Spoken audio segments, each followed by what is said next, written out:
Assalamualaikum warahmatullahi wabarakatuh. Salam dan bahagia.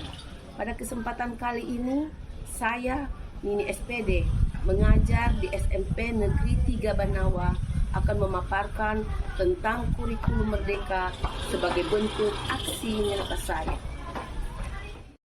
Apa itu kurikulum? Kurikulum dapat dimaknai sebagai keseluruhan pengalaman belajar murid dari titik awal sampai titik akhir. Kurikulum bersifat kompleks dan multidimensi.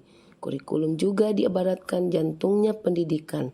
Ralph Taylor dalam bukunya The Basic Principle of Curriculum mengungkapkan setidaknya ada 4 komponen dalam kurikulum, yaitu tujuan, konten, metode atau cara dan evaluasi.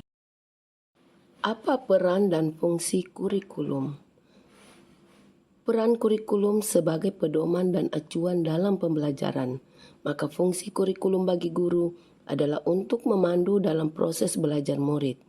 Peran dan fungsi kurikulum dapat kita optimalisasi dalam kerangka pertama, mewariskan nilai dan budaya masyarakat yang relevan dengan masa kini. Kedua, mengembangkan sesuatu yang dibutuhkan saat ini dan masa depan. Ketiga, menilai dan memilih sesuatu yang relevan atau kontekstual sebagai kontrol sosial. Mengapa kurikulum perlu diubah? Bapak Ibu guru yang berbahagia, kurikulum perlu diubah untuk menyesuaikan dengan kebutuhan murid dan perkembangan zaman serta untuk menghadapi dunia yang penuh tantangan. Kurikulum yang baik adalah kurikulum yang sesuai dengan zamannya. Kurikulum bersifat dinamis dan terus dikembangkan atau diadaptasi sesuai konteks dan karakteristik murid demi membangun kompetensi sesuai kebutuhan mereka kini dan di masa depan.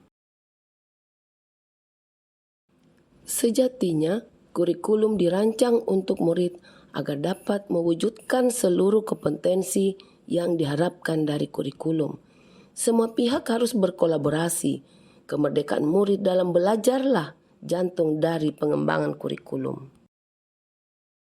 Mengapa kurikulum perlu diadaptasi?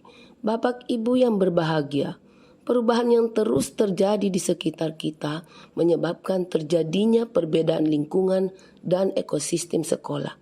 Hal inilah yang menjadi alasan mengapa kurikulum dari pemerintah pusat harus melalui proses adaptasi. Bentuk adaptasi kurikulum harus sesuai dengan kebutuhan murid-murid di sekolah. Kurikulum dalam pembelajaran. Kurikulum sifatnya dinamis, yang artinya kurikulum dapat mengikuti perubahan zaman dan kebutuhan satuan pendidikan. Maka seharusnya secara berkala kita mengevaluasinya. Prinsip umum pembelajaran.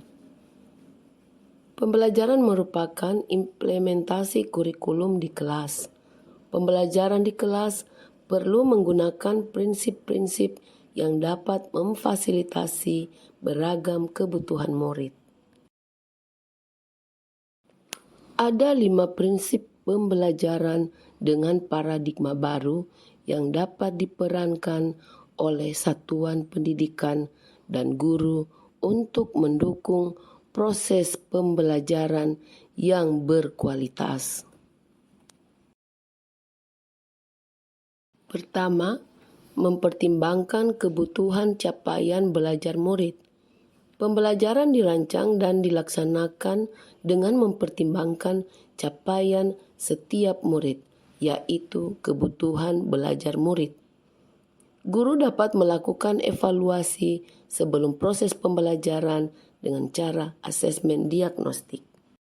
Kedua, membangun kapasitas belajar murid menjadi pembelajar sepanjang hayat.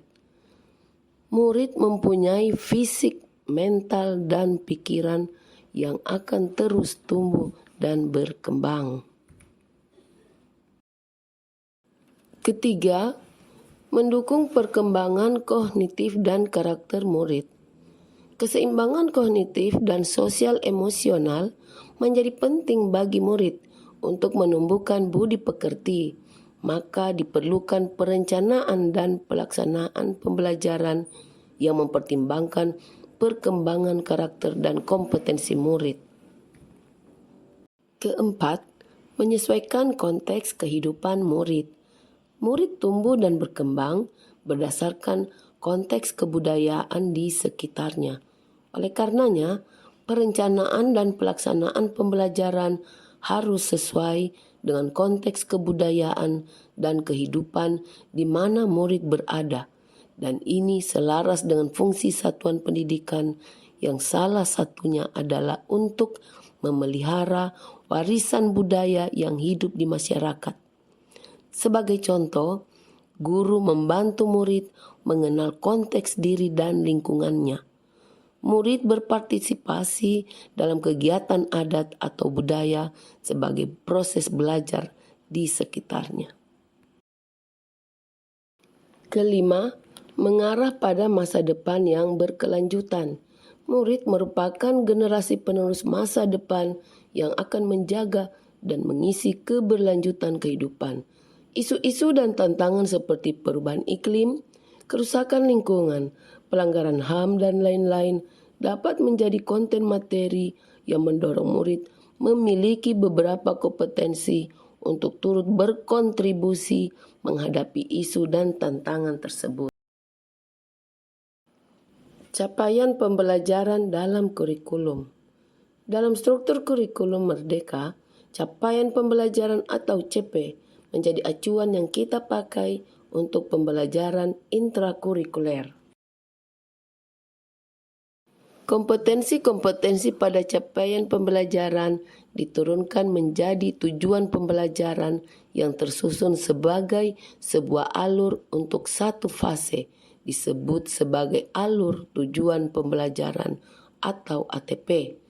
Kemudian kita menyusun rencana strategi pembelajaran atas dasar ATP tersebut. ATP digunakan untuk menentukan modul ajar yang kita kembangkan maupun yang kita pilih dari modul yang telah disiapkan oleh Kemdikbudristek. Struktur pembelajaran dalam kurikulum Merdeka. Proses pembelajaran dengan paradigma baru dilaksanakan melalui kurikulum Merdeka yang memuat program intrakurikuler, ekstrakurikuler, dan proyek penguatan profil pelajar Pancasila. Intrakurikuler berisi muatan atau mata pelajaran dan muatan tambahan lainnya seperti muatan lokal jika memang ada di satuan pendidikannya. Beberapa perubahan utama pembelajaran di setiap jenjang pada kurikulum Merdeka diantaranya adalah pada jenjang SD, mata pelajaran IPA dan IPS dilebur menjadi IPAS. Pada jenjang SMP, mata pelajaran informatika menjadi mata pelajaran wajib. Dan pada jenjang SMA, pembelajaran dibagi menjadi mata pelajaran umum dan program peminatan. Demikianlah pemaparan kurikulum Merdeka sebagai bentuk aksi nyata saya. Salam dan bahagia.